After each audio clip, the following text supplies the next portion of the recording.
全台湾大罢免目前第二阶段的罢免人数已经有28案送行路。国民团体是打算要拼讲，甲30席的国民党立委拢罢免，推进到第3阶段的投票。也那国民党党主席朱立伦就话讲，伊嘛要用罢免来反制。不过，个针对罢免民进党立委的第2阶段送行，目前是拢还未完成。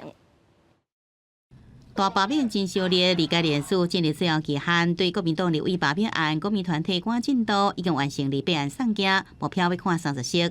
主要7个选区正伫冲人数的数目，包含新竹的市兴营、苗栗陈小明、柯定君、中华夏义峰、中和张志伦、永和林德福、甲贵人的林派雄。这一次民进党的恶霸啊，那我们要以霸制霸啊，对于吴佩益这样子的 不为民众考量的立委啊，他们今天还在这边做着努力。朱立伦呼吁爱依法治罢，验过民进党立委的罢免案人数无顺利，国民党地方党部连续表出不实人数，检调侦办像台北市党部主委黄如金如、贵人市党部主委吴国成拢互关押禁见。为什么要躲藏？是心虚吗？还是傅昆萁指使你这么做的？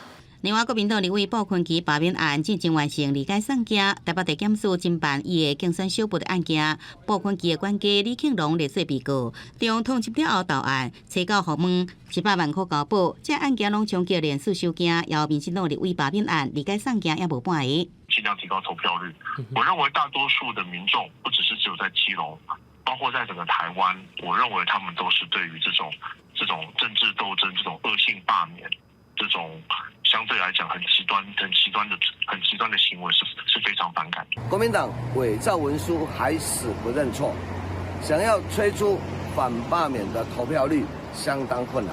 对有可能30个立委进入第3阶段投票，林派雄认为讲，爱催出支持者中间选民的投票率。考虑解释讲，这是真正民意甲假人数的选择。也那民众党主席吴国昌不经过罢免案挑战，70党内选区10指发布亲切的简联欢会引发关注。 我想新北本来就是我在台湾民众党里面应该要负责的责任区域。对于大罢免什么时阵投票，中选会主委李进勇讲，7月上旬有希望举行投票，不过每一件罢免案时程无同款，可能日期也无同。记者综合报道。